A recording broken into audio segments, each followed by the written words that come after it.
Shout out na sa lahat ng mga Aries. First card is, merong bagong kaibigan na darating sa iyong buhay na may dalang magandang opportunity sa iyo. Ibig sabihin nito, itong flowers na may puti ay sumisimbolo ng purity, sincere na pagkikipagkaibigan sa iyo. Ibig sabihin, bibigyan ka at tutulungan ka para magkaroon ng katuparan ang magagandang opportunity sa iyong buhay, mga Aries. Sa pangalawang baraha, kaya mo kuhanin o bitbitin lahat ng mga pinapangarap mo sa iyong buhay. Basta wala ka lang galit sa puso't isipan mo, mga Aries. Sa panghuling baraha, kailangan mong pag-aralan ang pagiging sincere at pagiging down to earth sa iyong kapwa.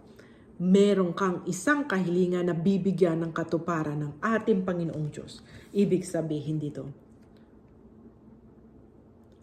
papadalhan ka ng mamabuting tao. Merong magandang intensyon sa iyo.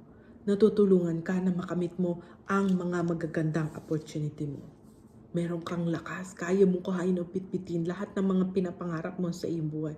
Basta wala ka lang galit sa puso't isipan mo, mga Aries.